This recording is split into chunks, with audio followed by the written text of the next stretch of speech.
Welcome to our Line Opinion panelists for the week. We're joined in studio this week by UNM Law Professor and President of the Housing Assistance Nonprofit known as Amparo. That is Serge Martinez.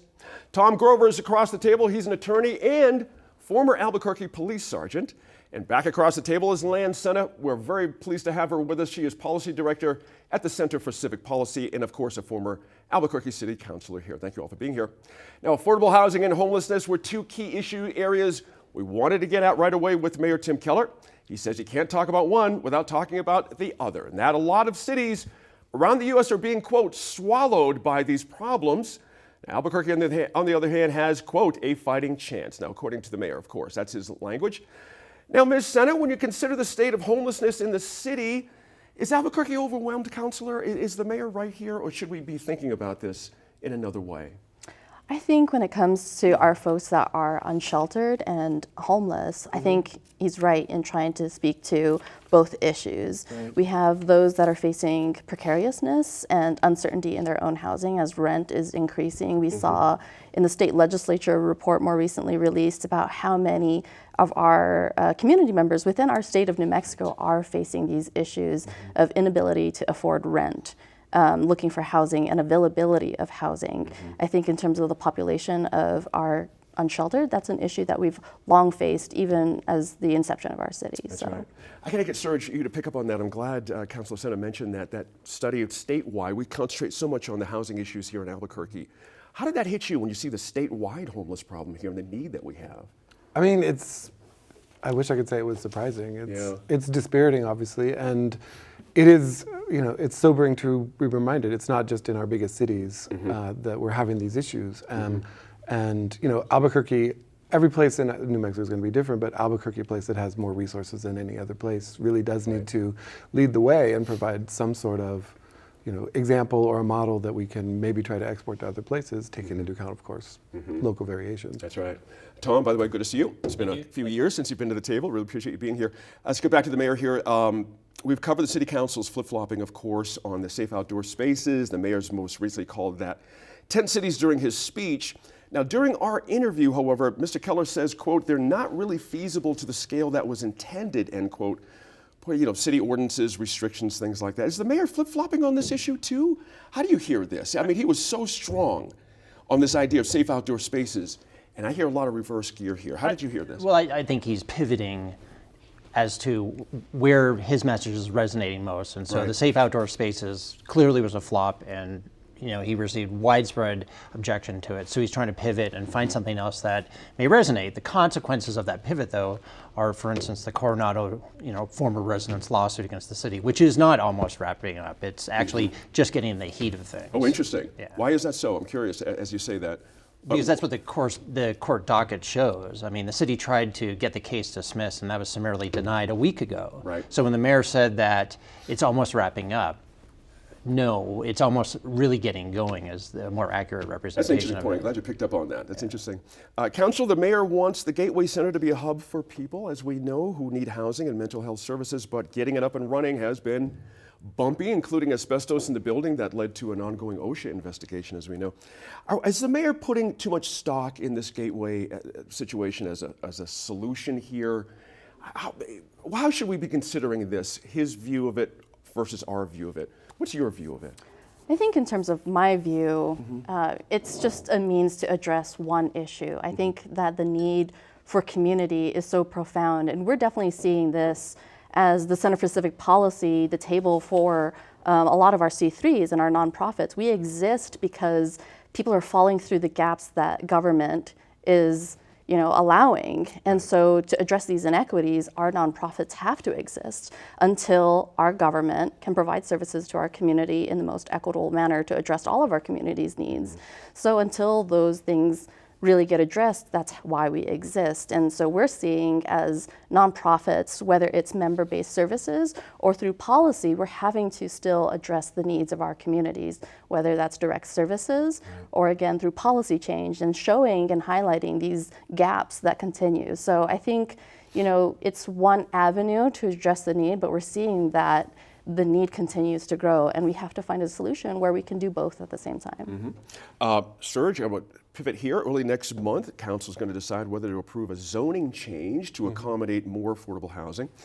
So far, council has not really been on board with a lot of things when it comes to protecting tenants and things. I'm being ironic here. Of course, you know this, following this. Is building up instead of out the right philosophy for Albuquerque? Is that where we should be headed?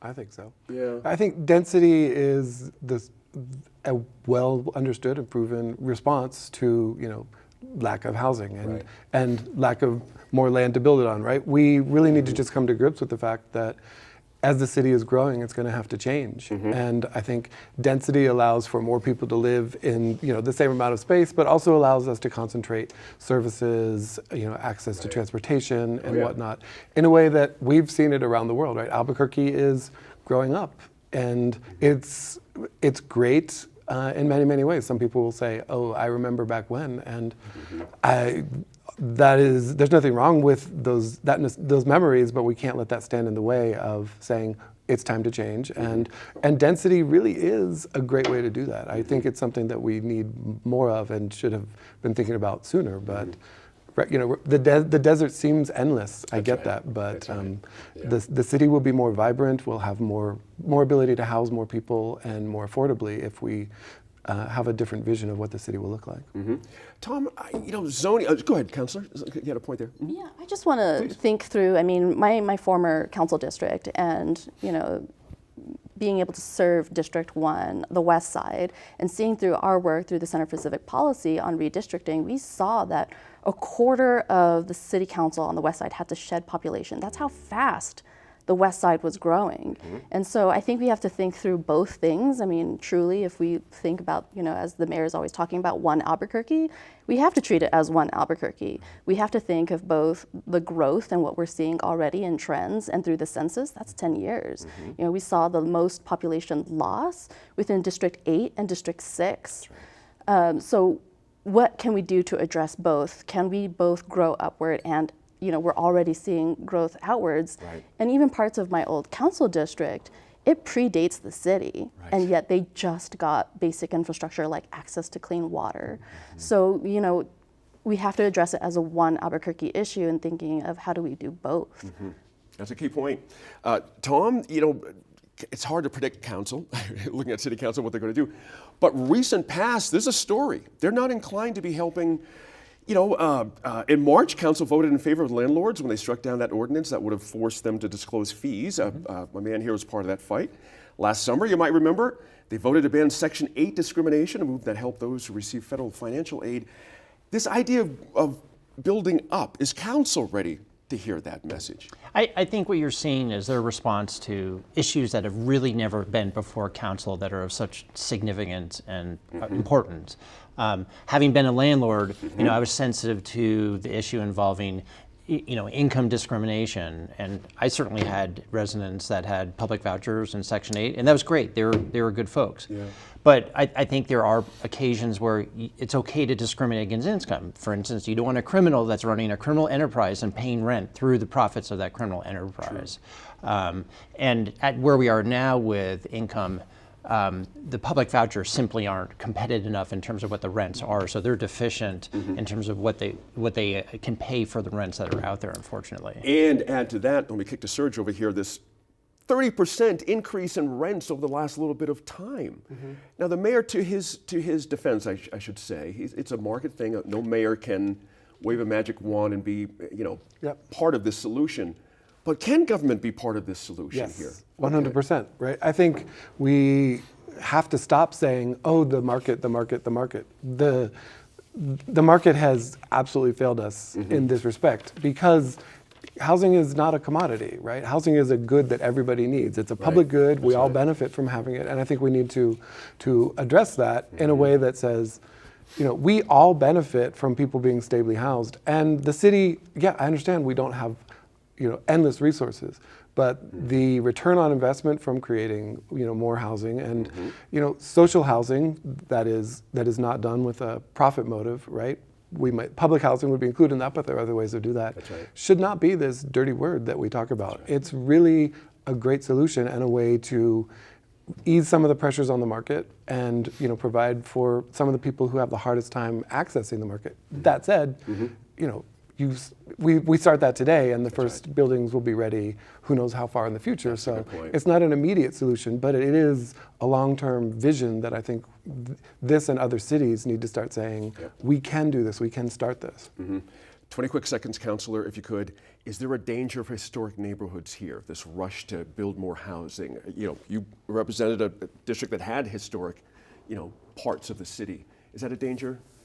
Well, I think that we have to think through what it looks like right now for our communities and historically, and think through the past as well. I mean, if we never changed, we would still have redlining, which we still technically do, right? We have racist covenants that still prohibit Asian Americans, Pacific Islanders from living on the property, and the language says it in itself, unless you're an indentured servant.